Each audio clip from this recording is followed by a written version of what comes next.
എങ്ങനെ ഉണ്ടായിരുന്നു ഒരു വിന്റർ 2025? സാധാരണ കഴിഞ്ഞ വിൻ്റർ 2024 കമ്പയർ ചെയ്യുന്ന സമയത്തേക്ക് നമുക്ക് നമ്പേഴ്സ് ഒരുപാട് കൂടിയിട്ടുണ്ട്. ഓഫർ ലെറ്റേഴ്സ് വന്നത് ഒരുപാട് കൂടിയിട്ടുണ്ട്. പക്ഷേ ഹോളിസ്റ്റിക്കലി ജർമ്മനി എടുത്ത് നോക്കുന്ന സമയത്തേക്ക് ഇത്രയും വർക്ക് ചെയ്തിട്ട് 10, 20, 25 ആപ്ലിക്കേഷൻസ് അത്രയും എഫേർട്ട് എടുത്തിട്ട് നമ്മൾ ചെയ്തിട്ട് ഓഫർ ലെറ്റർ കിട്ടിയിട്ട് അത് വേറെ വഴിക്ക് പോകാൻ വേണ്ടിയിട്ട് നോക്കുന്നവർ അങ്ങനെയുള്ള കേസസ് ഒക്കെ ഉണ്ട്. പക്ഷേ പലരും വിചാരിക്കുന്നത് APS എടുക്കാൻ വേണ്ടിയിട്ട് IELTS മാൻഡേറ്ററി ആണെന്നുള്ളതാണ്. റൈറ്റ്. അപ്പോൾ ഫസ്റ്റത്തെ സ്റ്റേജിൽ തന്നെ അവർക്ക് സമയം കുറേ പോയി. ചില യൂണിവേഴ്സിറ്റീസിലേക്ക് ഈവൻ സ്കോളർഷിപ്പ് അപ്ലൈ ചെയ്യണമെന്നുണ്ടെങ്കിൽ കുറേ നേരത്തെ അപ്ലൈ ചെയ്യേണ്ടതുണ്ട്. അപ്പം ഇതിൻ്റെ ഉള്ളിൽ ഒരുപാട് കാര്യങ്ങൾ പ്ലാനിങ് വരേണ്ടതുണ്ട്. ആ പ്ലാനിങ് പ്രോപ്പർ അല്ലാത്തടത്തോളം കാലം ഇവർക്ക് എന്താ സംഭവിക്കുകയെന്ന് വെച്ചിട്ടുണ്ടെന്നുണ്ടെങ്കിൽ എനിക്ക് ഞാൻ ഏറ്റവും അധികം കേൾക്കുന്നൊരു ക്വസ്റ്റ്യനാണ് ഈ സ്കോളർഷിപ്പ് എന്ന് പറയുന്ന ഒരു പെർസ്പെക്റ്റീവ്. അത് സ്റ്റുഡൻസ് റൈറ്റ് ഫ്രം ഒരു 99.8 CGPA തൊട്ടിട്ട് 60% ഉള്ള ആൾക്കാർ വരെ ജർമ്മനിയിൽ സ്കോളർഷിപ്പിനെ പറ്റിയിട്ട് ചോദിക്കാറുണ്ട്. ഒരു ഫീമെയിൽ സ്റ്റുഡൻസിന് മാത്രം ഒരു സ്കോളർഷിപ്പ് ഉണ്ട്. That is actually they will B covering the complete semester contribution everything and even the blocked account also. ഫസ്റ്റത്തെ ലെവൽ ക്ലിയർ ആക്കി കൊടുക്കാൻ എനിക്ക് പറ്റിയിട്ടുണ്ട്. Second level is definitely on the students. They couldn't do it. അതുകൊണ്ട് അത് കിട്ടിയിട്ടില്ല. Even എനിക്ക് തോന്നുന്നു ഇത്തവണ മാത്സ് പഠിച്ചൊരു കുട്ടിക്ക് 4 ഓഫർ ലെറ്റർ എങ്ങാനുണ്ട്. BSc മാത്സ് മാത്രമേ കംപ്ലീറ്റ് ചെയ്തിട്ടുള്ളൂ. And she has 3 to 4 offer letter. അതും പോസിബിൾ ആണ് ആക്ച്വലി. ജർമ്മനിയിൽ പബ്ലിക്കിൽ ഓപ്ഷൻസ് കുറവാണല്ലോ. ആ ഒരു രീതിയിൽ എപ്പോഴും സംസാരിക്കാറുള്ളത്. അതെ, റിയാലിറ്റി ശരിക്കും ഒന്ന് ഡിസ്കസ് ചെയ്ത് അത് ശരിക്കും ഒരു മിഥ്യാധാരണയാണ്. 3 ഇയർ ഡിഗ്രി കഴിഞ്ഞിട്ട് കിട്ടില്ല എന്നുള്ളത്. ഒന്ന് ഭയങ്കര കോമ്പറ്റീറ്റീവ് ആയിക്കൊണ്ടിരിക്കുകയാണ്. ഇപ്പോൾ സാധാരണ രീതിയിൽ ഒരു 2 ഇയേഴ്സ്, അതായത് എൻമാൻസ് സ്റ്റാർട്ട് ചെയ്ത സമയത്തേക്ക് നമുക്ക് മാർക്ക് വെച്ചിട്ട് അഡ്മിഷൻ കിട്ടിയിരുന്ന പല പ്രൊഫൈലുകൾക്കും ഇപ്പോൾ കിട്ടുന്നില്ല. ഹായ് സാർ, നമ്മൾ ലാസ്റ്റ് സംസാരിക്കുന്ന സമയത്ത് നമ്മൾ വിൻ്റർ ഇൻടേക്കിൻ്റെ ഒരു ഫേസിലൂടെ കടന്നു പോയിരുന്നു. ഓൾമോസ്റ്റ് ഇപ്പോൾ നമ്മൾ ജൂലൈ 15 ആവാനായി. വിൻ്ററിൻ്റെ പ്രോസസ്സൊക്കെ കഴിഞ്ഞു തുടങ്ങിയ സമയം ഏകദേശം നമുക്ക് ഓഫർ ലെറ്റേഴ്സൊക്കെ വന്നു. നമ്മുടെ വിസൻ്റെ പ്രോസസ്സ് തുടങ്ങി. പല സ്റ്റുഡൻസിനും വിസ കിട്ടി. ഇപ്പോൾ ഒരു ഇൻടേക്ക് സാറ് ബാക്കിലേക്ക് നോക്കുമ്പോൾ എങ്ങനെ ഉണ്ടായിരുന്നു ഒരു വിൻ്റർ 2025? മൊത്തത്തിലൊരു സ്റ്റാറ്റസ് എങ്ങനെയായിരിക്കും അതിനെ?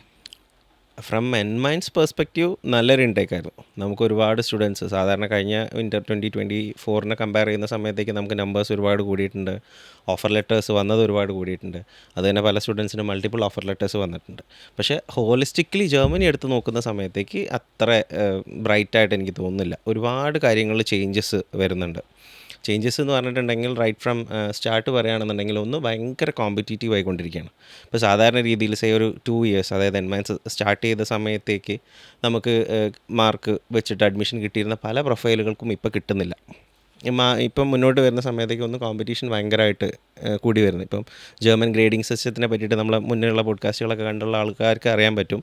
ഏകദേശം 2.5 വെച്ചിട്ട് നമുക്ക് അഡ്മിഷൻ കിട്ടിയിരുന്ന കോഴ്സസ് യൂണിവേഴ്സിറ്റീസിന് ഇപ്പോൾ ഏകദേശം 1.4 കിട്ടുന്നുള്ളൂ. സോ അത്രയധികം കോമ്പറ്റീഷൻ കൂടുന്നുണ്ട്. അതാണ് ഒരു കാര്യം. പിന്നെ പല യൂണിവേഴ്സിറ്റീസും അവരുടെ ക്രൈറ്റീരിയാസ് മാറ്റിക്കൊണ്ടിരിക്കുന്നുണ്ട്. ഇപ്പം മേ ബി ഇപ്പോൾ IELTS ഒക്കെ B2 ചോദിച്ചിരുന്നതാണെങ്കിൽ ഇപ്പോൾ C1 ആക്കുന്നു. പല യൂണിവേഴ്സിറ്റീസും GRE കൊണ്ടുവരുന്നു. പല യൂണിവേഴ്സിറ്റീസ് ജർമ്മൻ റിക്വയർമെൻറ്റ് കൊണ്ടുവരുന്നു. സോ മൊത്തത്തിൽ നോക്കുകയാണെന്നുണ്ടെങ്കിൽ ജർമ്മനി യൂണിവേഴ്സിറ്റീസ് കോമ്പറ്റീഷൻ, അതായത് നമ്പർ ഓഫ് ആപ്ലിക്കേഷൻസ് കൂടുന്നതിനനുസരിച്ചിട്ട് യൂണിവേഴ്സിറ്റീസും അവരുടേതായിട്ടുള്ള ചേഞ്ചസ് നന്നായിട്ട് കൊണ്ടുവരുന്നുണ്ട്. പിന്നെ പബ്ലിക് യൂണിവേഴ്സിറ്റി എന്ന് പറയുന്ന സമയത്തേക്ക് പല സിറ്റുവേഷൻസിലും സ്റ്റുഡൻസ് എപ്പോഴും ഫ്രീ എഡ്യൂക്കേഷൻ അതാണല്ലോ. ആ ഫ്രീ എഡ്യൂക്കേഷൻ എന്ന് പറയുന്ന കോൺസെപ്റ്റിൽ നിന്ന് ചെറുതായിട്ട് മാറ്റങ്ങൾ ഇങ്ങനെ കണ്ടു തുടങ്ങുന്നുണ്ട്. ഇപ്പം എനിക്ക് തോന്നുന്നു back in 2023 itself technical university of Munich fees കൊണ്ടുവന്നു. ആ ഒരു പാത്ത് പല യൂണിവേഴ്സിറ്റീസും ഫോളോ ചെയ്യുന്ന ഒരു ട്രെൻഡ് നമ്മൾ കാണുന്നുണ്ട്. ഒരുപാട് കൂട്ടുന്നില്ല എന്നുണ്ടെന്നുണ്ടെങ്കിലും ഒരു 500 euros എന്നുള്ള രീതിയിലേക്കൊക്കെ ഫീസ് കൊണ്ടുവരുന്നുണ്ട് പല യൂണിവേഴ്സിറ്റീസും. അതാണ് ഒരു ഇമ്പോർട്ടൻ്റ് ആയിട്ടുള്ള ചേഞ്ചസ്. മൊത്തത്തിൽ ഞാൻ പറയുകയാണെന്നുണ്ടെങ്കിൽ German public universities are becoming increasingly competitive. Admission കിട്ടാൻ നമുക്ക് അത്ര എളുപ്പത്തിൽ അഡ്മിഷൻ ഇപ്പോൾ കിട്ടുന്നില്ല. സോ അഡ്മിഷൻ ആപ്ലിക്കേഷൻ പ്രോസസ്സിലും അത്രയധികം പ്ലാനിങ് നമുക്ക് വേണ്ടത് ഉണ്ട്, അങ്ങനെ വേണമെങ്കിൽ നമുക്ക് പറയാം. ഇപ്പോൾ നോക്കുകയാണെങ്കിൽ OTH റീഗൻസ്ബർഗ്, DIT പോലത്തെ യൂണിവേഴ്സിറ്റീസൊക്കെ ഫീസ് ഇൻട്രൊഡ്യൂസ് ചെയ്യുന്നുണ്ട് ഈ 2025. അപ്പോൾ ഫീസുള്ള യൂണിവേഴ്സിറ്റീസിലേക്ക് സ്റ്റുഡൻസ് പോകുന്ന സമയത്ത് ഇപ്പോൾ നമുക്ക് എപ്പോഴും ഉണ്ടാകുന്നൊരു പ്രശ്നം എന്ന് പറഞ്ഞാൽ ഈ 55% സ്കോർ വെച്ചിട്ടൊക്കെ സ്റ്റുഡൻസ് നമുക്ക് കാണാമല്ലോ, ഇൻസ്റ്റാഗ്രാമിൽ കാണാം നമുക്ക്. അതായത് 50, 55 അല്ലെങ്കിൽ 60% സ്കോളർഷിപ്പോട് കൂടി പഠിക്കാം, അല്ലെങ്കിൽ അങ്ങനെ പല മോഹന വാഗ്ദാനങ്ങൾ നമുക്ക് കാണാം. നിങ്ങൾക്ക് കുറഞ്ഞ ഒരു ഫീസ് പോലും നിങ്ങൾ രജിസ്ട്രേഷൻ തരാതെ നിങ്ങൾക്ക് ഓഫർ ലെറ്റർ എടുത്ത് തരാം. അതായത് പ്രോസസ്സിംഗ് ചാർജിന് രജിസ്ട്രേഷൻ ഒന്നുമില്ലാതെ ട്യൂഷൻ ഫീ ഇല്ലാതെ നിങ്ങൾക്ക് പഠിക്കാമെന്നൊക്കെ പറഞ്ഞിട്ട് കുറേ നമ്മൾ കാണാം. നമ്മൾ സ്റ്റുഡൻസ് വരുമ്പോൾ നമ്മളോട് ചോദിക്കണം, അതാ നിങ്ങൾ എന്തിനാണ് രജിസ്ട്രേഷൻ ഫീസ് വാങ്ങുന്നത്, ഫ്രീ ആയിട്ട് തരാൻ ആൾക്കാരുണ്ടല്ലോ, അല്ലെങ്കിൽ നമ്മളെയൊക്കെ കുറഞ്ഞ പ്രോസസ്സിംഗ് ഫീൽ ചെയ്യുന്ന ആൾക്കാരുണ്ടല്ലോ. അങ്ങനെ ഒരു സിനാരിയോ ഇപ്പം എൻമൈൻസ് എന്തായാലും ഫേസ് ചെയ്യുന്നുണ്ട് നമ്മൾ അങ്ങനത്തെ ഒരു ചലഞ്ച്. എനിക്ക് തോന്നുന്നു ഇത് മുമ്പും ക്ലിയർ ചെയ്തിട്ടുള്ളൊരു അഡ്രസ്സ് ചെയ്തിട്ടുള്ളൊരു കാര്യമാണ് ആക്ച്വലി. ഒന്നാമത്തെ ഒരു കാര്യം എന്ന് പറഞ്ഞിട്ടുണ്ടെന്നുണ്ടെങ്കിൽ ഇപ്പോൾ ഒരു 55% ഓർ 60% വെച്ചിട്ട് അഡ്മിഷൻ എടുക്കുന്ന ഡെഫിനറ്റായിട്ടും ഒരുപാട് കൺസൾട്ടൻസീസ് അങ്ങനെ വർക്ക് ചെയ്യുന്നുണ്ട്. ഈവൻ ഫോർ ദാറ്റ് മാറ്റർ അങ്ങനെയുള്ള യൂണിവേഴ്സിറ്റീസും ഉണ്ട്. ജർമ്മനിയിൽ അങ്ങനെ അഡ്മിഷൻ കിട്ടുന്ന യൂണിവേഴ്സിറ്റീസും ഉണ്ട്. പക്ഷേ ഇതിൻ്റെയൊക്കെ ഒരു പ്രശ്നം എന്താണെന്ന് വെച്ചാൽ ട്രാൻസ്പാരൻസി എന്ന് പറയുന്നൊരു ഫാക്ടർ, നമ്മൾ ആദ്യം തൊട്ടിട്ട് എപ്പോഴും പറയുന്ന ഒരു ഫാക്ടറാണ് ട്രാൻസ്പാരൻസി. ആക്ച്വലി അത് ഭയങ്കര ലാക്കിംഗ് ആയിരിക്കും. ഇപ്പം ഏത് യൂണിവേഴ്സിറ്റിയിലേക്കാണ് അഡ്മിഷൻ എടുക്കുന്നതെന്ന് അറിയാത്തൊരു സിനാരിയോ അവിടെ ഉണ്ടാവും, ഒന്നാമത്തെ സിനാരിയോ. പിന്നെ വേറൊരു കാര്യം എന്ന് പറഞ്ഞിട്ടുണ്ടെങ്കിൽ ഇപ്പോൾ നമ്മളടുത്തേക്ക് ഒരു സ്റ്റുഡൻറ്റ് വരുന്നു, അവർക്ക് നമ്മൾ കുറേ കാര്യങ്ങൾ പറഞ്ഞു കൊടുക്കും. നമ്മൾ അവർക്ക് കൊടുക്കുന്നത് ആക്ച്വലി ഇതൊരു വാല്യൂ അഡീഷൻ ആണല്ലോ. സോ ഈ പ്രോസസ്സ് സ്റ്റുഡൻറ്റിന് ഒറ്റയ്ക്ക് ചെയ്യാൻ പറ്റുന്നതാണ്. പബ്ലിക് യൂണിവേഴ്സിറ്റിയിലേക്കുള്ള പ്രോസസ്സ് സ്റ്റുഡൻറ്റിന് ഒറ്റയ്ക്ക് ചെയ്യാൻ പറ്റുന്നതാണ്. നമ്മൾ എന്താ ചെയ്യുന്നതെന്ന് വെച്ചാൽ അവർക്കൊരു വാല്യൂ അഡീഷനാണ് കൊടുക്കുന്നത്. ഓക്കെ, അപ്പോൾ നമ്മൾ തമ്മിലൊരു മ്യൂച്വൽ എഗ്രിമെൻ്റ് ആണ്. സോ സ്റ്റുഡൻറ്റ് നമ്മളെ കൂടെ വർക്ക് ചെയ്യാൻ വേണ്ടിയിട്ട് ഒരു മ്യൂച്വൽ എഗ്രിമെൻ്റ് ആണ് നമ്മൾ അവർക്ക് വെക്കുന്നത്. ഇപ്പോൾ ഞാൻ നേരത്തെ പറഞ്ഞ രീതിയിൽ ഇപ്പോൾ ഇനീഷ്യൽ രജിസ്ട്രേഷൻ ഫീസ് നമ്മൾ എന്തുകൊണ്ട് ചാർജ് ചെയ്യുന്നു എന്ന് ചോദിച്ചിട്ടുണ്ടെന്നുണ്ടെങ്കിൽ, ഇപ്പം ചാർജ് ചെയ്യാതെ ചെയ്യുന്നൊരു ഇതാണെന്നുണ്ടെങ്കിൽ ഒരു പ്രൊഫൈൽ നമുക്ക് ഇവിടെ കൊണ്ടുതരും. റൈറ്റ്, ഇപ്പോൾ ഞാൻ ചാർജ് ചെയ്യുന്നില്ല എന്ന് വിചാരിക്കുക, ഒരു പ്രൊഫൈൽ നമുക്ക് കൊണ്ടുതരും. ഫോർ ദാറ്റ് മാറ്റർ അവർ വേറൊരു കൺസൾട്ടൻസിലേക്കും സെയിം പ്രൊഫൈൽ കൊടുക്കുന്നുണ്ടാവും. അപ്പം ഒരേ യൂണിവേഴ്സിറ്റിയിലേക്ക് അഡ്മിഷൻ പോകുകയാണെന്നുണ്ടെങ്കിൽ, ആപ്ലിക്കേഷൻ ചെയ്യുകയാണെന്നുണ്ടെങ്കിൽ സ്റ്റുഡൻസ് തന്നെയാണ് ഡിസഡ്വാൻറ്റേജസ് ആയിട്ട് വരിക. എന്താണെന്ന് വെച്ചാൽ ഡ്യൂപ്ലിക്കേഷൻ വരും, രണ്ടും അൾട്ടിമേറ്റ്ലി റിജക്റ്റ് ആയിട്ട് വരും. പിന്നെ അത് മാത്രമല്ല, ഞാൻ പറഞ്ഞല്ലോ നമ്മളിതൊരു പ്രീമിയം സർവീസ് എന്നുള്ള രീതിയിലാണ് കാണുന്നത്. നമ്മളടുത്തേക്ക് വരുന്നു, ഏതെങ്കിലും ഒരു അഡ്മിഷൻ എടുത്ത് തരുന്നു, നിങ്ങൾ ജർമ്മനിയിലേക്ക് കയറി പോകുന്നു, അതല്ലല്ലോ നമ്മുടെ കോൺസെപ്റ്റ്. സ്റ്റുഡൻസ് ഫസ്റ്റ് തൊട്ടിട്ട് ലാസ്റ്റ് വരെ എല്ലാ സ്റ്റേജസിലും ഇൻവോൾവ് ആണ്. ഇതിൽ അവർ യൂണിവേഴ്സിറ്റി ഷോർട്ട് ലിസ്റ്റിങ്ങിലും എല്ലാ കാര്യങ്ങളും ട്രാൻസ്പാരൻ്റ് ആണ് നമ്മളെ സംബന്ധിച്ചിടത്തോളം. അപ്പം നമുക്ക് അങ്ങനെ ഒരു സർവീസസ് കൊടുക്കണമെന്നുണ്ടെന്നുണ്ടെങ്കിൽ from registration to the process of getting an offer letter, ഇവരുടെ CV നമ്മൾ ചെയ്യേണ്ടതുണ്ട്, ഇവർക്ക് വേണ്ടി ലെറ്റർ ഓഫ് റെക്കമെൻഡേഷൻസ് ചെയ്യേണ്ടതുണ്ട്, യൂണിവേഴ്സിറ്റി ഷോർട്ട് ലിസ്റ്റിംഗ് നമുക്ക് ഇവർക്ക് വേണ്ടി ചെയ്യേണ്ടതുണ്ട്, ഇവരുടെ ഡോക്യുമെൻറ്റ്സ് സോർട്ട് ചെയ്യേണ്ടതുണ്ട്, ആൻഡ് ദെൻ മോട്ടിവേഷൻ ലെറ്റർ. ഇപ്പോൾ ഒരു 15 യൂണിവേഴ്സിറ്റിയിലേക്ക് അപ്ലൈ ചെയ്യുന്നുണ്ടെന്നുണ്ടെങ്കിൽ 15 മോട്ടിവേഷൻ എഴുതേണ്ടതുണ്ട്. അപ്പം ഇത്രയും സ്പെസിഫിക് ആയിട്ട് ചെയ്ത് വരുന്ന സമയത്തേക്ക് I believe like that definitely should account for something. Right, ആ ഒരു പെർസ്പെക്റ്റീവിലാണ് നമ്മൾ രജിസ്ട്രേഷൻ ഫീസ് ചാർജ് ചെയ്യുന്നത്. പിന്നെ അത് മാത്രമല്ല, അപ്പോൾ മാത്രമേ നമുക്കും സ്റ്റുഡൻറ്റിൻ്റെ അടുത്തും നമ്മളെ അടുത്തും ആ ഒരു മ്യൂച്വൽ റെസ്പോൺസിബിലിറ്റി ഉണ്ടാവുള്ളൂ. ഇതിൽ നമ്മൾ ചെയ്യേണ്ട കുറേ വർക്കുകളുണ്ട്, സ്റ്റുഡൻ്റായിട്ട് ചെയ്യേണ്ട കുറേ വർക്കുകളുണ്ടല്ലോ. സോ അതങ്ങനെ ഡിവൈഡ് ചെയ്തിട്ടാണല്ലോ നമ്മുടെ ഒരു പ്രോസസ്സിൽ പോകുന്നത്. സോ ഡെഫിനറ്റായിട്ടും അത് അങ്ങനെ വെക്കാവുള്ളൂ. മറ്റേത് എന്താണെന്ന് വെച്ചിട്ടുണ്ടെന്നുണ്ടെങ്കിൽ കിട്ടിയില്ലെങ്കിലില്ല, അങ്ങനെയല്ലല്ലോ നമ്മളിത് ചെയ്യുന്നത്. നമ്മളെ സംബന്ധിച്ചിടത്തോളം നമ്മളടുത്ത് വരികയാണെന്നുണ്ടെങ്കിൽ ആദ്യം തന്നെ നമുക്ക് ഏകദേശം ഒരു 60 to 70% നമുക്ക് ഉറപ്പ് പറയാൻ പറ്റും ഇത് നടക്കുമോ ഇല്ലയോ എന്നുള്ളത്. നടക്കില്ല എന്നുണ്ടെങ്കിൽ പിന്നെ വെറുതെ ഇതിൽ സ്റ്റുഡൻറ്റ് സമയം ചിലവാക്കേണ്ട കാര്യമില്ല, നമ്മളും ചിലവാക്കേണ്ട ഒരു കാര്യം വരുന്നില്ലല്ലോ. So that's how we work. അപ്പോൾ അതുകൊണ്ട് തന്നെ എനിക്ക് തോന്നുന്നു ഇത് ഞാൻ നേരത്തെ പറഞ്ഞ പോലെ ഒരു പ്രീമിയം സർവീസ് ആയിട്ട് തന്നെയാണ് കൺസിഡർ ചെയ്യുന്നത്. അങ്ങനെയുള്ള ആൾക്കാർ മാത്രമാണ് നമ്മൾ അപ്രോച്ച് ചെയ്യേണ്ടതെന്നാണ് ദാറ്റ്സ് വാട്ട് ഐ ഫീൽ. ഇപ്പോൾ നമ്മൾ സ്റ്റുഡൻസിൻ്റെ ഒരു കൺസേണാണ് പറഞ്ഞത്.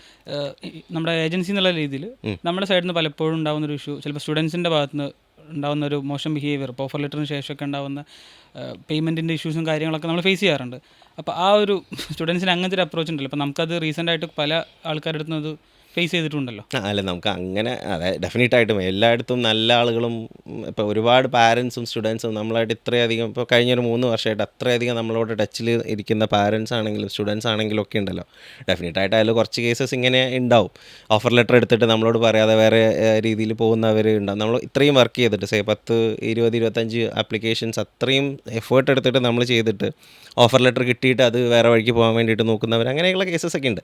പക്ഷേ അതിനേക്കാളൊക്കെ എനിക്ക് തോന്നുന്നത് എന്താണെന്ന് വെച്ചാൽ I am looking into the brighter side, or I am looking into the bigger picture. ഇതിൽ കൂടുതൽ ഞാൻ നോക്കുന്ന സമയത്തേക്ക് I am seeing brighter faces. Parents ആണെങ്കിലും സ്റ്റുഡൻസ് ആണെങ്കിലും നമ്മളോട് അത്രയും സന്തോഷമായിട്ട് ഇപ്പോൾ ഒരു ഓഫർ ലെറ്റർ കിട്ടിയിട്ടോ അല്ലെങ്കിൽ വിസ കിട്ടിയിട്ടോ നമ്മളൊന്ന് കാണുന്ന സ്റ്റുഡൻസും ജർമ്മനിയിൽ എത്തിയിട്ട് നമ്മളെ വിളിക്കുന്ന പാരൻസും സ്റ്റുഡൻസും ഒക്കെ ഉണ്ടല്ലോ. So I am looking into that picture. ഇപ്പം നമുക്ക് നോക്കുകയാണെങ്കിൽ ഓഫർ ലെറ്റേഴ്സൊക്കെ വന്നു തുടങ്ങിയതുകൊണ്ട് തന്നെ കൂടുതൽ എൻക്വയറി വരുന്നത് പോസ്റ്റ് ഓഫർ ലെറ്റർ സർവീസസിനെ പറ്റിയിട്ടാണ്. ഇപ്പം നമുക്ക് അറിയാം വിസൻ്റെ പ്രോസസ്സൊക്കെ കംപ്ലീറ്റ് മാറിയിട്ടുണ്ട്, ഓൺലൈൻ ആയതുകൊണ്ട് ബിറ്റ് കൺഫ്യൂസിംഗ് ആണ് ആ ഒരു സ്റ്റേജ്. സോ അപ്പം നമ്മൾ എൻമൈൻസിൻ്റെ സൈഡിൽ നിന്ന് ഈ ഫുൾ പാക്കേജ് സർവീസ് അല്ലാതെ പോസ്റ്റ് ഓഫർ ലെറ്റർ എന്നുള്ള ഓഫർ ലെറ്റേഴ്സ് കിട്ടിയതിന് ശേഷമുള്ള എൻറോൾമെൻറ്റ്, നമ്മുടെ ബ്ലോക്ക്ഡ് അക്കൗണ്ട് അല്ലെങ്കിൽ അങ്ങനത്തെ സർവീസസിൻ്റെ അത് ചെയ്തു കൊടുക്കുന്നുണ്ടോ? കാരണം കൂടുതൽ എൻക്വയറി ഇപ്പോൾ ആ രീതിയിൽ വരാറുണ്ട്. ഡെഫിനറ്റായിട്ടും നമ്മളൊരു പോസ്റ്റ് ഓഫർ ലെറ്റർ സർവീസ്, അതായത് വിസ സർവീസ് എന്നുള്ള രീതിയിലേക്ക് തന്നെ നമ്മൾ കൊടുക്കുന്നുണ്ട്. ആസ് യു റൈറ്റ്ലി മെൻഷൻഡ്, ഇപ്പോൾ റീസെൻ്റ്ലി ഇപ്പോൾ 2025 സിനാരിയോ നോക്കുകയാണെന്നുണ്ടെങ്കിൽ വിസയുടെ പണ്ട് നമ്മൾ VFSലേക്ക് ഒരു സ്ലോട്ട് എടുക്കുന്നു, അവിടെ പോയിട്ട് സബ്മിറ്റ് ചെയ്യുന്നു. ആ പ്രോസസ്സ് കംപ്ലീറ്റ് ആയിട്ട് മാറിയിട്ടുണ്ട്. ഇത് കുറച്ചധികം കൺഫ്യൂസിംഗ് ആണ്. കുറേ സ്റ്റുഡൻസ് പല സ്റ്റേജസിലും, അതായത് offer letter somehow they have made it actually.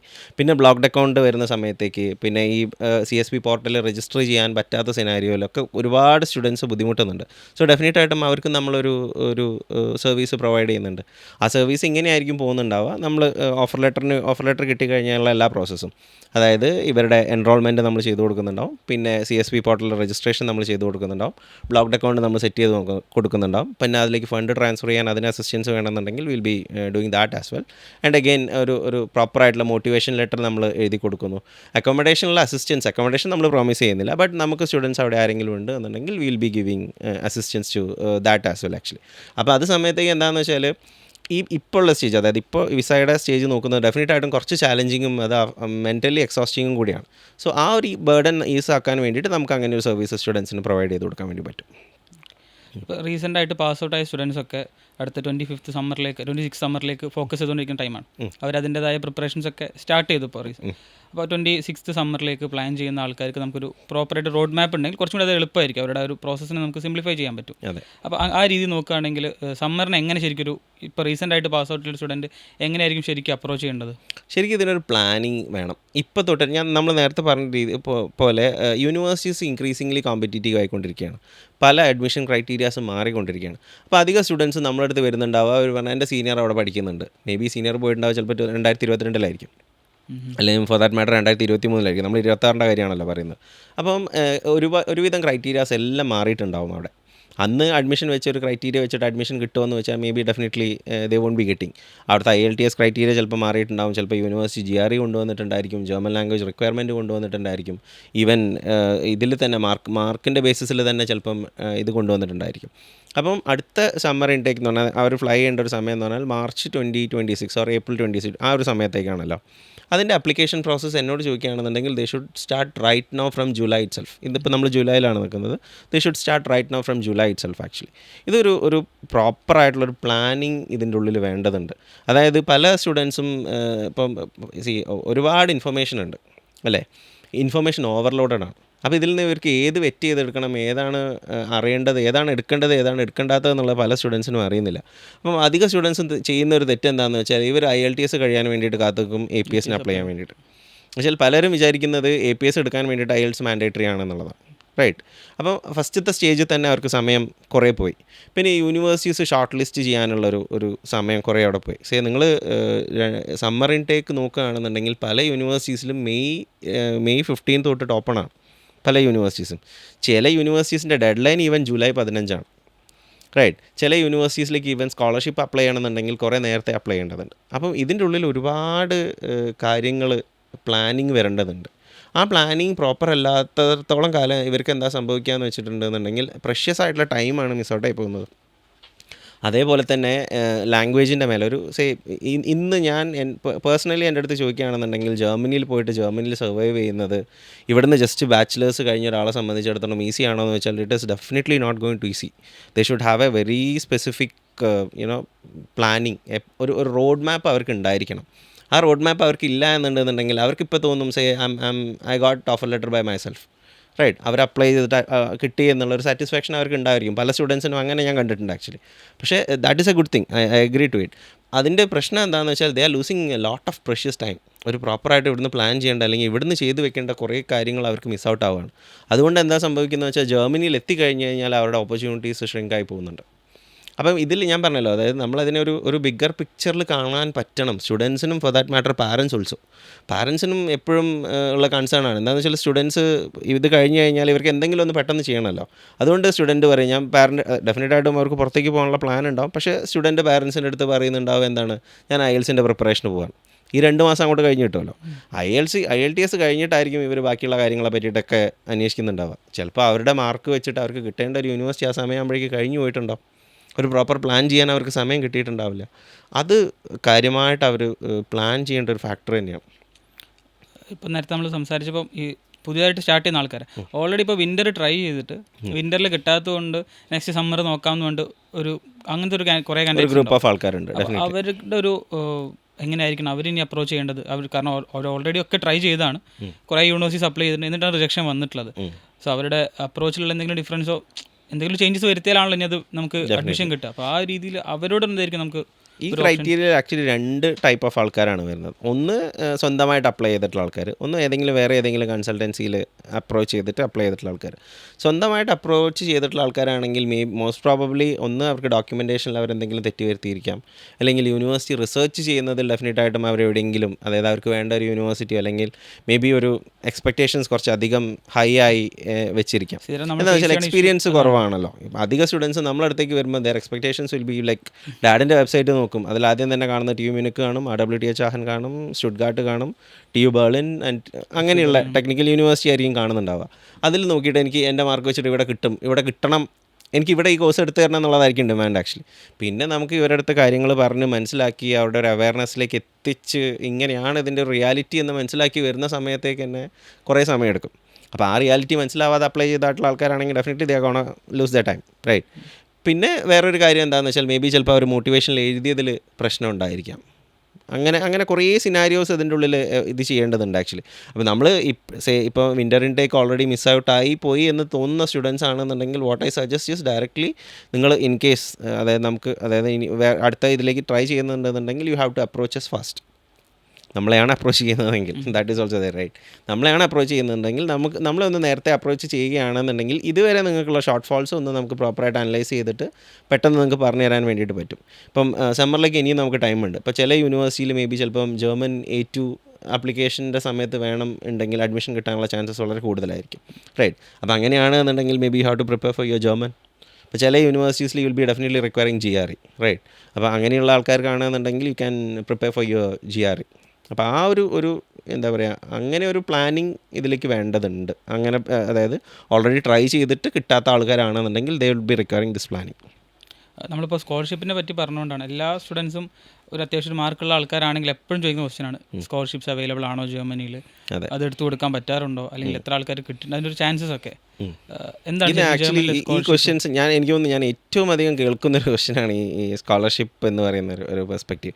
അത് സ്റ്റുഡൻസ് റൈറ്റ് ഫ്രം ഒരു 99.8 CGPA തൊട്ടിട്ട് 60% ഉള്ള ആൾക്കാർ വരെ ജർമ്മനിയിൽ സ്കോളർഷിപ്പിനെ പറ്റിയിട്ട് ചോദിക്കാറുണ്ട്. ഒന്നാമത്തെ കാര്യം, U are getting the course for free, or you are getting the entire നിങ്ങൾക്ക് അഡ്മിഷൻ കിട്ടുന്ന masters is completely free in Germany, almost free അങ്ങനെ വേണമെങ്കിൽ നമുക്ക് പറയാം. സെമിസ്റ്റർ കോൺട്രിബ്യൂഷൻ ഉണ്ടായിരിക്കും, എന്നാണെങ്കിലും ബാക്കിയുള്ള രാജ്യത്തിനെ വെച്ചിട്ട് കമ്പയർ ചെയ്യുന്ന സമയത്തേക്ക് you are getting it almost for free. Okay, on top of it if you want to get a scholarship in that specifically in Germany, അങ്ങനെ വരുന്ന സമയത്തേക്ക് നിങ്ങളുടെ CGPA level should be of that level. ഇപ്പോൾ എനിക്ക് ഇപ്പോൾ കഴിഞ്ഞ ഒരു 3 വർഷത്തിൻ്റെ ഇതിൽ എനിക്ക് സ്കോളർഷിപ്പ് കിട്ടിയിരിക്കുന്ന വളരെ കുറച്ച് ആൾക്കാരേ ഉള്ളൂ. I will be frank with that. വിരലിൽ എണ്ണാവുന്ന ആൾക്കാരേ ഉള്ളൂ, വേണമെങ്കിൽ അങ്ങനെ പറയാം. അതിൽ തന്നെ ഒരാളുടെ CGPA, if I remember correctly, it was 9.7 or something. ആൾക്ക് ഡോയ്ച്ച്ലാൻഡ് സ്റ്റൈപ്പൻഡ് എന്ന് പറഞ്ഞിട്ടുള്ളൊരു സ്കോളർഷിപ്പായിരുന്നു കിട്ടിയിട്ടുണ്ടായിരുന്നത്. പിന്നെ 2 സ്റ്റുഡൻസിന് ആക്ച്വലി എനിക്ക് തോന്നുന്നു FAU എർലാംഗനിലുള്ള ഒരു പ്രോഗ്രാമുണ്ട്, ഒരു എലൈറ്റ് മാസ്റ്റർ പ്രോഗ്രാമുണ്ട്, advanced material analysis or something like that. അതിന് വേണ്ടിയിട്ട് ഒരു ഫീമെയിൽ സ്റ്റുഡൻസിന് മാത്രം ഒരു സ്കോളർഷിപ്പ് ഉണ്ട്.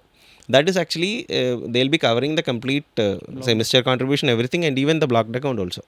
ആ സ്കോളർഷിപ്പിന് ആക്ച്വലി നമുക്ക് ചെയ്ത് കൊടുക്കാൻ പറ്റിയത് അതിൻ്റെ 2 റൗണ്ടായിരുന്നു. അതായത് ഫസ്റ്റ് റൗണ്ട് നമ്മൾ കൊടുക്കുന്ന ഒരു മോട്ടിവേഷൻ വെച്ചിട്ട് അവർ സ്ക്രീൻ ചെയ്യും, ഇനി ഒരു research proposal and motivation and all that they will screen out, and then ഒരു ഇൻ്റർവ്യൂ ഉണ്ട്. നമുക്ക് ഫസ്റ്റത്തെ ലെവൽ ക്ലിയർ ആക്കി കൊടുക്കാൻ എനിക്ക് പറ്റിയിട്ടുണ്ട്. Second level is definitely on the students, they couldn't do it. അതുകൊണ്ട് അത് കിട്ടിയിട്ടില്ല. അപ്പം ഓവറോൾ സ്കോളർഷിപ്പിനെ പറ്റി ചോദിക്കുന്ന ആൾക്കാരുടെ അടുത്ത് എനിക്ക് ഒറ്റ വാക്കിൽ പറയാനുള്ളത്, it is not that easy. പിന്നെ സ്കോളർഷിപ്സ് അവൈലബിൾ ആണെന്ന് വെച്ചാൽ there are lot of scholarships available. പക്ഷേ ആ സ്കോളർഷിപ്പിന് വേണ്ടിയിട്ട് നിങ്ങൾ പ്ലാൻ ചെയ്യുന്നുണ്ടെന്നുണ്ടെങ്കിൽ ഈവൻ അടുത്ത വിൻ്ററിലേക്ക് നിങ്ങൾ അപ്ലൈ ചെയ്യണമെന്നുണ്ടെങ്കിൽ, ഇപ്പം സ്റ്റുട്ട്ഗാർട്ടിൽ എനിക്ക് തോന്നുന്നു ഡാഡ് സ്കോളർഷിപ്പ് വെച്ചിട്ട് MIP എന്ന് പറഞ്ഞൊരു പ്രോഗ്രാമുണ്ട്, masters in infrastructure planning, right. Civil സ്റ്റുഡൻസിന് അപ്ലൈ ചെയ്യാൻ പറ്റുന്നതാണ്. അതിൻ്റെ ഡെഡ് ലൈൻ കിടക്കുന്നത് August 31 That is, for winter 2026 intake, you have to apply by summer 2025 August 31st. Okay, അങ്ങനെ അതാണ് സ്കോളർഷിപ്പിൻ്റെ ഒരു പെർസ്പെക്റ്റീവ്. നമുക്കിനി ഇപ്പോൾ നമ്മൾ സംസാരിച്ച് വെച്ച് നോക്കുമ്പോൾ 3 ഇയർ ഡിഗ്രിക്കാർ ഇപ്പോഴും നമുക്ക് കൂടുതൽ എൻക്വയറി വരാറുള്ളത് 3 ഇയർ ഡിഗ്രി കഴിഞ്ഞ സ്റ്റുഡൻസിൻ്റെത്. ഇപ്പോൾ അവർ ഒരു പെർസ്പെക്റ്റീവ് നോക്കുകയാണെങ്കിൽ സാധാരണ BCom BBA അവരൊക്കെയാണ് കൂടുതലും ജർമ്മനിൽ എത്തി നമ്മൾ കണ്ടിട്ടുള്ളത്. ഇതെനിക്ക് തോന്നുന്നു നമ്മൾ മുന്നേ ഡിസ്കസ് ചെയ്തിട്ടുണ്ട്. അത് BCom അതിന് ശേഷമാണ് ആക്ച്വലി BCom BBA ഒക്കെ കൂടുതൽ നമ്മളടുത്ത് എത്തി തുടങ്ങിയത്. ഇപ്പോൾ നമുക്ക് നോക്കുകയാണെങ്കിൽ BSc മാത്തമാറ്റിക്സ്, അല്ലെങ്കിൽ BSc ഫിസിക്സ്, കെമിസ്ട്രി, അഗ്രികൾച്ചർ, അങ്ങനത്തെ കോഴ്സ് കഴിഞ്ഞ ആൾക്കാർ, സൈക്കോളജി കഴിഞ്ഞ ആൾക്കാർ, ഹിസ്റ്ററി, BA ഇംഗ്ലീഷ്, പല സ്റ്റുഡൻസും വിളിക്കാറുണ്ട്. അപ്പോൾ അവരുടെ ഒക്കെ ഒരു അപ്രോച്ചിൽ എപ്പോഴും ജർമ്മനിയിൽ പബ്ലിക്കിൽ ഓപ്ഷൻസ് കുറവാണല്ലോ, ആ ഒരു രീതിയിൽ എപ്പോഴും സംസാരിക്കാറുള്ളത്. റിയാലിറ്റി ശരിക്കും ഒന്ന് ഡിസ്കസ് ചെയ്ത് അത് ശരിക്കും ഒരു മിഥ്യാധാരണയാണ്. 3 ഇയർ ഡിഗ്രി കഴിഞ്ഞിട്ട് കിട്ടില്ല എന്നുള്ളത്. ഇപ്പോൾ ഇപ്പോൾ BBAയും ഏറ്റവും കൂടുതൽ സ്റ്റുഡൻസ് നോക്കുന്നത് BBAയും BCom ആണ് ആക്ച്വലി. എന്നോട് ചോദിക്കുകയാണെങ്കിൽ അവരെക്കാളും കിട്ടാൻ എളുപ്പമുള്ളത് ബാക്കി നമ്മൾ ഡിസ്കസ് ചെയ്ത സ്റ്റുഡൻസിന് വേണ്ടിയിട്ടാണ്. BSc കെമിസ്ട്രി ഡെഫിനറ്റായിട്ടും ഒരുപാട് ഓപ്ഷൻസ് ഉണ്ട്. BSc physics lot of options is there. അഗ്രികൾച്ചറിന് ഒരുപാട് ഓപ്ഷൻസ് ഉണ്ട്. അവർക്ക് ഇപ്പം കേരളത്തിലുള്ള കുറേ യൂണിവേഴ്സിറ്റീസിൽ നമ്മൾ അഗ്രികൾച്ചർ എനിക്ക് തോന്നുന്നു ഏകദേശം കഴിഞ്ഞ ഒരു 1-2 വർഷത്തെ ഇതിൽ നമുക്ക് ഒരു 20-25 സ്റ്റുഡൻസ് അഗ്രികൾച്ചർ മാത്രം പഠിച്ചത് ജർമ്മനിയിൽ പഠിക്കുന്നുണ്ട്. ഓക്കെ, അപ്പോൾ അവരുടെ അടുത്ത് നിന്നൊക്കെ എനിക്ക് കിട്ടിയൊരു ഫീഡ്ബാക്ക് എന്താണെന്ന് വെച്ചാൽ ഇവിടെ അവർക്ക് എന്ത് ചെയ്യണമെന്ന് നെക്സ്റ്റ് ഒരു വ്യൂ ഉണ്ടായിരുന്നില്ല. അവിടെ പോയിട്ട് അവർക്ക് ലാംഗ്വേജും അത്യാവശ്യം ഉള്ള ഒരാളാണെന്നുണ്ടെങ്കിൽ ഡെഫിനറ്റായിട്ടും ഒരുപാട് സ്കോപ്പ് ഉണ്ട്. സോ അഗ്രികൾച്ചർ ഡെഫിനറ്റ്ലി കോൺസെൻട്രേറ്റ് ചെയ്യാൻ പറ്റുന്ന ഒരു ഏരിയയാണ്. അഗെയിൻ സൈക്കോളജിയിൽ ഇപ്പം കോഗ്നിറ്റീവ് സൈഡിലാണെന്നുണ്ടെങ്കിലും ക്ലിനിക്കൽ സൈക്കോളജിയിൽ ഓപ്ഷൻസ് കമ്പാരിറ്റീവ്ലി കുറവാണ്, ലാംഗ്വേജിൻ്റെ ബാരിയർ വരും. പക്ഷേ സൈക്കോളജി കഴിഞ്ഞ ആൾക്കാർക്ക് എടുക്കാൻ പറ്റിയ ഒരുപാട് ഓപ്ഷൻസ് ജർമ്മനിയിലുണ്ട്. അപ്പോൾ 3 ഇയർ സ്റ്റുഡൻസിൻ്റെ കേസ് നോക്കുകയാണെന്നുണ്ടെങ്കിൽ definitely they are on A brighter side. പക്ഷേ അവരൊന്ന് പ്രോപ്പർ പ്ലാൻ ചെയ്യണം. അതാണ് എനിക്ക് പറയാനുള്ളൊരു കാര്യം ആക്ച്വലി. എന്താണെന്ന് വെച്ചാൽ ഒന്ന് IELTSൻ്റെ മേലെ ഇപ്പം ഈ ഇതുപോലത്തെ കോഴ്സുകളാണെങ്കിൽ BCom ആൻഡ് BBA ഒക്കെ കഴിഞ്ഞ സ്റ്റുഡൻസ് പോകുന്ന ഇൻ്റർനാഷണൽ മാനേജ്മെൻറ്റ് പോലത്തെ കോഴ്സുകളാണെന്നുണ്ടെങ്കിൽ കുറേ കോഴ്സുകൾക്കൊക്കെ IELTS C1 ചോദിക്കുന്നുണ്ട്. അപ്പം നേരത്തെ പ്ലാൻ ചെയ്ത് തുടങ്ങുക. IELTS ഒരു C1 കിട്ടുന്ന രീതിയിലേക്ക് തന്നെ അവരൊന്ന് പ്ലാൻ ചെയ്യുക എന്നുള്ളതാണ് പറയാനുള്ളത്. പിന്നെ മാത്സും സ്റ്റാറ്റിസ്റ്റിക്സ് ആണെങ്കിൽ കൂടുതൽ ഓപ്ഷൻസ് ഉണ്ട്. ഡാറ്റ സയൻസ് പോലെ ഈവൻ എനിക്ക് തോന്നുന്നു ഇത്തവണ മാത്സ് പഠിച്ച കുട്ടിക്ക് 4 ഓഫർ ലെറ്റർ എങ്ങാനുണ്ട്. BSc മാത്സ് മാത്രമേ കംപ്ലീറ്റ് ചെയ്തിട്ടുള്ളൂ. And she has 3 to 4 offer letter. അപ്പോൾ അതും പോസിബിൾ ആണ് ആക്ച്വലി. ഈ ലോജിസ്റ്റിക്സിൻ്റെ ആയിട്ടിലേക്ക് വരുമ്പോൾ അപ്പോൾ 3 ഇയർ ഡിഗ്രി കഴിഞ്ഞ ആൾക്കാർ കൂടുതൽ ചോദിക്കുന്നൊരു 3 ഇയർ ഡിഗ്രി കഴിഞ്ഞ ആക്ച്വലി BBAയും BComഉം കഴിഞ്ഞിട്ടുള്ള ആൾക്കാർക്ക് എപ്പോഴും ഇൻട്രസ്റ്റ് ഉള്ള ഒരു ഫീൽഡാണ് ലോജിസ്റ്റിക്സ്. മെക്കാനിക്കൽ എഞ്ചിനീയേഴ്സിനും എപ്പോഴും ചോദിക്കുന്ന ഒരു പ്രത്യേകിച്ച് ഇപ്പോൾ എനിക്ക് തോന്നുന്നു ഇപ്പം കേരളത്തിൽ വിഴിഞ്ഞം പോർട്ടിൻ്റെ ഒക്കെ ഒരു ഭയങ്കര അഡ്വാൻസ്മെൻറ്റ് വന്നതിന് ശേഷം ലോജിസ്റ്റിക് എന്ന് പറയുന്ന ഒരു കോഴ്സിന് ഇവിടെ തന്നെ നല്ലൊരു ബൂമിങ് വന്നിട്ടുണ്ട്. അപ്പം വേൾഡിൽ മൊത്തത്തിൽ നോക്കുകയാണെന്നുണ്ടെങ്കിൽ വൺ ഓഫ് ദ ലാർജസ്റ്റ്, എന്ത് നിന്ന് പോയാലും ലോജിസ്റ്റിക്സ് നിന്ന് പോകാൻ പറ്റില്ലല്ലോ. സോ ആ ഒരു പെർസ്പെക്റ്റീവിൽ നമ്മൾ നോക്കുന്ന സമയത്തേക്കും ഇത് എപ്പോഴും ഫ്യൂച്ചറിസ്റ്റിക് ആണ്. ഓക്കെ, അപ്പോൾ ജർമ്മനിയിൽ സ്പെസിഫിക് ആയിട്ട് ലോജിസ്റ്റിക്സിൻ്റെ ഒരു കേസ് നമ്മൾ പറയുന്ന സമയത്തേക്ക് പബ്ലിക് യൂണിവേഴ്സിറ്റീസ് ലോജിസ്റ്റിക്സിൻ്റെ കോഴ്സുകൾ കൊടുക്കുന്നുണ്ട്. പക്ഷേ അത് വളരെ ലിമിറ്റഡ് ആണ്. എനിക്ക് തോന്നുന്നു 3-4 യൂണിവേഴ്സിറ്റിയിലേ അത് വരുന്നുള്ളൂ. എനിക്ക് തോന്നുന്നു TU ഡാംസ്റ്റാറ്റിലെങ്ങാനും ഒരു കോഴ്സ് വരുന്നുണ്ട്, കൊളോണിലൊരു കോഴ്സ് വരുന്നുണ്ട്, ഗോയിത്തെ ഫ്രാങ്ക്ഫർട്ടിലൊരു കോഴ്സ് ഉണ്ട്. അപ്പോൾ ഹാർഡ്ലി ഒരു 3-4 കോഴ്സസേ അങ്ങനെ വരുന്നുള്ളൂ. പക്ഷേ ഇതിൻ്റെയൊക്കെ പ്രശ്നം എന്താണെന്ന് വെച്ചാൽ ഇതിനൊക്കെ ഇംഗ്ലീഷ് C1 ചോദിക്കുന്നുണ്ട്, അതായത് IELTS 7 ബാൻഡ് ചോദിക്കുന്നുണ്ട്. അത് പല സ്റ്റുഡൻസിനും ഒരു റെസ്ട്രിക്ഷനായിട്ട് വരാറുണ്ട്. ഓക്കെ, ക്രെഡിറ്റ്സ് ലോജിസ്റ്റിക്സ് ജർമ്മനിയുടെ ഒരു സൈഡിൽ നോക്കുന്ന സമയത്തേക്ക് ഒരു ഭയങ്കര ബ്രൈറ്റർ സൈഡാണ് ജർമ്മനിയിൽ അത് കാണുന്നത്. എനിക്ക് തോന്നുന്നത് ജർമ്മനിയിലെ 3rd ലാർജസ്റ്റ് ഇൻഡസ്ട്രിയൽ സെക്ടറാണ് ഈ ലോജിസ്റ്റിക്സ് എന്ന് പറയുന്നത്. 3rd ലാർജസ്റ്റ് ആയിട്ടുള്ള സെക്ടറാണ് ലോജിസ്റ്റിക്സ്. അതുകൊണ്ട് തന്നെ ഒരുപാട് ജോബ് ഓപ്പർച്യൂണിറ്റീസും അത്ര തന്നെ വേക്കൻസീസും ആ ഒരു ഫീൽഡിലുണ്ട്. അപ്പം ഇത്രയും വേക്കൻസീസ് ഉള്ളൊരു ഫീൽഡ് ഞാൻ പറഞ്ഞില്ല, പബ്ലിക് യൂണിവേഴ്സിറ്റിയിൽ അവിടെ അഡ്മിഷൻ കിട്ടാൻ ബുദ്ധിമുട്ടുള്ളതുകൊണ്ട് തന്നെ പ്രൈവറ്റ് യൂണിവേഴ്സിറ്റീസിലേക്കുള്ള ഒരുപാട് എൻക്വയറീസ് നമ്മുടെ അടുത്തേക്ക് വരാറുണ്ട്. ഞാൻ അവരുടെ അടുത്തൊക്കെ നമ്മൾ പ്രൈവറ്റ് യൂണിവേഴ്സിറ്റിനെ അങ്ങനെ പ്രൊമോട്ട് ചെയ്യുകയാണോ അല്ലെങ്കിൽ പ്രൊമോട്ട് ചെയ്യുന്നുണ്ടോ എന്ന് വെച്ചാൽ we are not doing it. പക്ഷേ ചില കോഴ്സുകൾക്ക് ഡെഫിനറ്റായിട്ട് നമ്മൾ പ്രൈവറ്റ് യൂണിവേഴ്സിറ്റി സജസ്റ്റ് ചെയ്ത് കൊടുത്തേ പറ്റുള്ളൂ. പിന്നെ അത് മാത്രമല്ല when it comes to logistics ഇതിൻ്റെ location is like very important. Okay, അപ്പോൾ കേരളത്തിൽ ലോജിസ്റ്റിക്സ് ഒരാൾക്ക് ജോലി കിട്ടാൻ ചാൻസസ് കൂടുതൽ വിഴിഞ്ഞം പോർട്ടിൻ്റെ അടുത്താണ്. അയാളെ നമ്മൾ ഇടുക്കിയിൽ കൊണ്ടിട്ടിട്ട് കാര്യമില്ല, റൈറ്റ്? സെയിം ആ ലോജിക്ക് തന്നെ നമ്മൾ ജർമ്മനിയിൽ യൂസ് ചെയ്യുകയാണെന്നുണ്ടെങ്കിൽ Hamburg is the port city of Germany. യൂറോപ്പിൽ തന്നെ എനിക്ക് തോന്നുന്നു രണ്ടാമത്തെ പോർട്ടാണെന്ന് തോന്നുന്നു. റോട്ടർഡാം കഴിഞ്ഞ് കഴിഞ്ഞാൽ 2ാമത്തെയോ 3ാമത്തെ, ഐ എം നോട്ട് ഷുവർ. അത്രയധികം ലോജിസ്റ്റിക്സ് കവർ ചെയ്യപ്പെടുന്ന ഒരു ഏരിയയാണ് ഹാംബർഗ്. അപ്പം അതിൻ്റെ ഇൻ ആൻഡ് അറൗണ്ട് ഉള്ള കോളേജസിൽ ലോജിസ്റ്റിക്സിന് അഡ്മിഷൻ കിട്ടുകയാണെന്നുണ്ടെങ്കിൽ definitely that is going to boost their career also. നമ്മുടെ തന്നെ ഒരുപാട് സ്റ്റുഡൻസ് ജർമ്മനിയിലുള്ള ഹാംബർഗിലുള്ള പല പ്രൈവറ്റ് യൂണിവേഴ്സിറ്റീസിലും പഠിക്കുന്നുണ്ട്. അതിൽ തന്നെ പലവരും ആക്ച്വലി വർക്കിംഗ് സ്റ്റുഡൻ്റായിട്ട് വർക്ക് ചെയ്യുന്നുണ്ട്. ഇപ്പോൾ അറിയാലോ, വർക്കിംഗ് സ്റ്റുഡൻ്റായിട്ട് വർക്ക് ചെയ്യുന്നുണ്ടെന്നുണ്ടെങ്കിൽ സാധാരണ പാർട്ട് ടൈമിൽ നിന്ന് വളരെ ഡിഫറൻ്റ് ആണ് അവരുടെ ഒരു criteria. Per hour they are getting paid of somewhere around 22 to 23 euros. പിന്നെ അത് മാത്രമല്ല യൂറോ, അതായത് അവർ ഉണ്ടാക്കുന്നൊരു പൈസേൻ്റെ കണക്കല്ല, പക്ഷേ അതിൻ്റെ അപ്പുറത്തേക്ക് actually they are getting actual experience അല്ലേ. അവർ പഠിക്കുന്ന ഒരു ഫീൽഡിൽ നാളെ അവർ വർക്ക് ചെയ്യേണ്ട ഒരു ഫീൽഡിൽ ഒരു ആക്ച്വൽ എക്സ്പീരിയൻസ് ആണ് അവർക്ക് കിട്ടുന്നത്. ആ കമ്പനീസ് തന്നെ അവരെ ഹയർ ചെയ്യാനുള്ള ചാൻസസും വളരെ കൂടുതലാണ്. സോ ഡെഫിനറ്റായിട്ട് നോക്കുകയാണെങ്കിൽ logistics is on A brighter side in Germany. Specifically നോക്കുകയാണെങ്കിൽ ഹാംബർഗ് ഏരിയയിലേക്കുള്ള കോളേജുകളിലേക്ക് നിങ്ങൾക്ക് അഡ്മിഷൻ കിട്ടാൻ പറ്റുകയാണെന്നുണ്ടെങ്കിൽ ദാറ്റ് ഈസ് ഡെഫിനറ്റ്ലി ഗ്രേറ്റ്ഫുൾ. ഞാൻ മനസ്സിലാക്കുന്നത് ആക്ച്വലി ഇപ്പോൾ UK ഒരു കൺട്രി എടുക്കുകയാണെന്നുണ്ടെങ്കിൽ അവിടെ നമുക്ക് ഏത് കോഴ്സിലേക്ക് മാറാം. അപ്പം ആ ഒരു തോട്ട് പ്രോസസ്സിലായിരിക്കണം പല സ്റ്റുഡൻസും മിക്കവാറും നമ്മളെ അപ്രോച്ച് ചെയ്യുന്നത്. ആക്ച്വലി അവർ യൂസ് ചെയ്യുന്ന ലോജിക്ക് UKയുടേതും ചോദിക്കുന്നത് ജർമ്മനി ആയിരിക്കും. ഇത് രണ്ടും 2 തരത്തിലാണ് വർക്ക് ചെയ്യുന്നത്. ജർമ്മനിയെ സംബന്ധിച്ചിടത്തോളം നമ്മളുടെ ബാച്ചിലേഴ്സിൻ്റെ കോൺസിക്യൂട്ടീവ് ആയിട്ടുള്ള മാസ്റ്റേഴ്സിനാണ് കൂടുതൽ പ്രയോറിറ്റി കൊടുക്കുന്നത്. അപ്പം മാനേജ്മെൻറ്റ് സൈഡിലേക്ക് പോകണമെന്ന് ആഗ്രഹിക്കുന്ന ഒരാൾ അവർ ഉറപ്പായിട്ട് നോക്കുന്നത് നിങ്ങളുടെ ബാച്ചിലേഴ്സ് മാനേജ്മെൻറ്റിലായിരിക്കണം എന്നുള്ളതാണ്. അപ്പോൾ ഇവിടുന്ന് ജസ്റ്റ് മേ ബി ഒരു 65% ഉള്ളൊരു ആൾ വന്നിട്ട് പബ്ലിക് യൂണിവേഴ്സിറ്റിയിലേക്ക് എടുത്തു തരണം എന്ന് പറഞ്ഞാൽ ഓപ്പർച്യൂണിറ്റി കാർഡ് പോകുകയാണെന്നുണ്ടെങ്കിൽ 1 വർഷം മാത്രമേ നിങ്ങൾക്ക് കിട്ടുന്നുള്ളൂ. ഒരു പഠിക്കാൻ വേണ്ടിയിട്ട് നിങ്ങൾക്ക് പോകുന്നുണ്ടെന്നുണ്ടെങ്കിൽ minimum of 3.5 years you are getting in Germany. Actually അവിടുത്തെ കൾച്ചറായിട്ട് യൂസ്ഡ് ആവാനും അവിടെ നിങ്ങൾക്ക് ഒരു ജോബ് സെക്യൂർ ചെയ്യാനും this time is enough, more than enough I'll say. ഇതിൽ പബ്ലിക് യൂണിവേഴ്സിറ്റിയിൽ നമുക്ക് അഡ്മിഷൻ എടുത്ത് കൊടുക്കാൻ പറ്റിയിട്ടുണ്ടോ എന്ന് വെച്ചാൽ ഈസി കഴിഞ്ഞ ഒരു സ്റ്റുഡൻറ്റിന് ഡാറ്റാ സയൻസിന് അഡ്മിഷൻ എടുത്ത് കൊടുക്കാൻ പറ്റിയിട്ടുണ്ട്. That is there. പക്ഷേ ഇതിൻ്റെ പ്രശ്നം എന്താണെന്ന് വെച്ചാൽ എല്ലാവർക്കും കിട്ടുമെന്ന് വെച്ചാൽ കിട്ടില്ല. നമ്മളൊരു ഹോളിസ്റ്റിക് പിക്ചർ നോക്കുകയാണെന്നുണ്ടെങ്കിൽ this is not how it should be done. ഇതിന് ഉറപ്പായിട്ടും എഡ്യൂക്കേഷൻ എന്ന് പറയുന്നത് നമുക്ക് ഒരു വാല്യൂ അഡീഷൻ ക്രിയേറ്റ് ചെയ്യേണ്ടതാണ്, ഫ്യൂച്ചറിസ്റ്റിക്കലി നമുക്ക് വേണ്ടതാണ്. ആ ഒരു പെർസ്പെക്റ്റീവിലേക്ക് ആയിരിക്കണം നമ്മൾ സ്റ്റഡി അബ്രോഡ് ചെയ്യുമ്പോൾ ചെയ്യണം എന്നുള്ളതാണ്. That is my concept actually. അപ്പോൾ ഇത് എൻമൈൻസ് എന്ന് പറഞ്ഞിട്ട് നമ്മൾ ചെയ്യുന്നത് ജർമ്മനി മാത്രമാണ് അല്ലേ. എൻമൈൻസ് സ്റ്റഡി അബ്രോഡ് എന്ന് പറഞ്ഞിട്ട് വേറെ തന്നെ ഒരു ഡിവിഷൻ നമുക്ക് വർക്ക് ചെയ്യുന്നുണ്ട്. അതിൽ നമ്മൾ എല്ലാ കൺട്രീസും ചെയ്യുന്നുണ്ട്.